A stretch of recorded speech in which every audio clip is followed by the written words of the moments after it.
Un baptême par immersion pour débuter cette célébration pascale.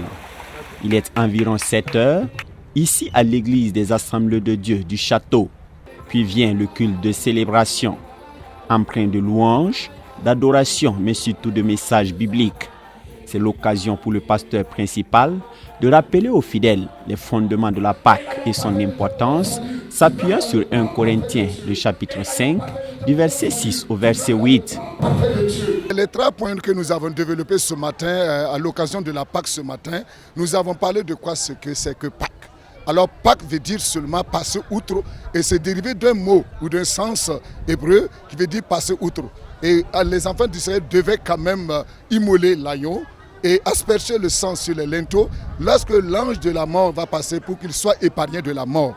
Et le deuxième point, nous avons parlé de le plan de Dieu pour l'humanité qui consiste que Dieu a tant aimé le monde. Et nous lisons dans Jean au chapitre 3, le verset 16 qui a dit « Dieu a tant aimé le monde et qu'il a donné son Fils unique et en fait que quiconque croit en lui ne périsse point, mais qu'il ait la vie éternelle. » Troisième point, nous avons parlé également de l'importance de la Pâque dans la vie du chrétien. Et nous avons vu là le sacrifice de Jésus. En dehors de cela, il n'y a pas un sacrifice que le Seigneur Jésus-Christ a ordonné ou a honoré. C'est un sacrifice par excellence. Et nous avons parlé également de la grâce de Dieu, le pardon de Dieu qui dérive de ce sacrifice-là. Ça, c'était le deuxième point que nous voyons dans les qualités ou les bonnes choses qui se trouvent dans la Pâque. Et en plus de cela, nous avons parlé également de la résurrection. Christ n'est pas mort, il est ressuscité. Et le troisième jour, après sa mort, il est ressuscité et il est à la droite du Père. Et tous ceux qui croient en lui, même s'ils meurent, lors de son avènement, ils seront ressuscités. Et ensemble, ceux qui vivent, nous allons le rencontrer dans les airs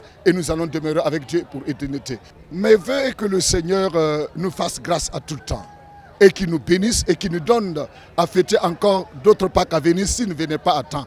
Et que réellement nous puissions réellement vivre encore de plus et nous donne encore des opportunités pour la grâce du Seigneur.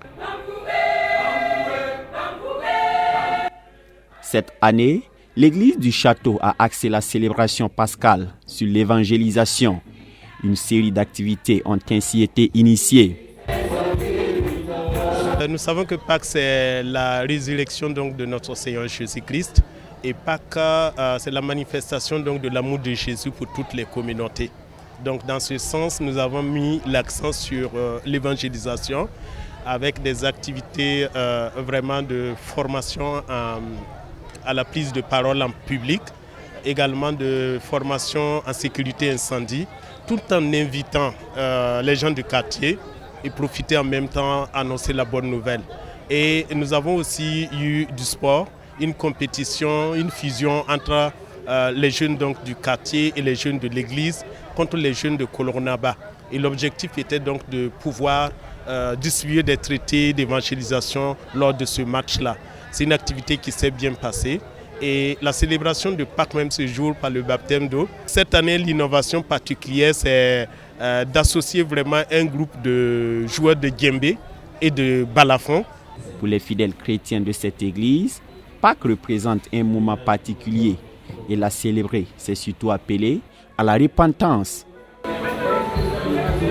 Pâques, c'est le sacrifice du Fils de Dieu en tant qu'agneau expiatoire pour le péché de l'humanité. Pâques, c'est aussi l'occasion du rachat de l'humanité par le Fils de Dieu. Au château, depuis plusieurs années maintenant, voilà, nous avons décidé de fêter Pâques ensemble avec le voisinage. Voilà, pour qu'on dépasse l'idée de cette célébration d'un deuil. Voilà, nous sommes dans la réjouissance parce qu'après tout, Christ est reçu, il est ressuscité et il a offert le salut qui est désormais disponible pour toute l'humanité. Les vœux que nous formulons, c'est de voir beaucoup d'âmes sauvées. Parce que c'est pour cela que le Fils de Dieu est mort. C'est pour cela que Dieu a sacrifié son Fils unique. Nous voulons voir beaucoup de gens venir se donner à Christ. Pour moi, Pâques est une grande fête, la plus grande fête même chrétienne. Et ça marque notre libération à cause du sacrifice de Jésus. Et nous sommes très contents de fêter Pâques. Cette année, on va fêter Pâques normalement, pas des ripailles, mais surtout, ça va être une journée de réflexion et peut-être d'évangélisation. Montrer aux membres de la famille ce que c'est que Pâques pour un chrétien. Mes vœux, Je souhaite qu'on puisse faire beaucoup de Pâques.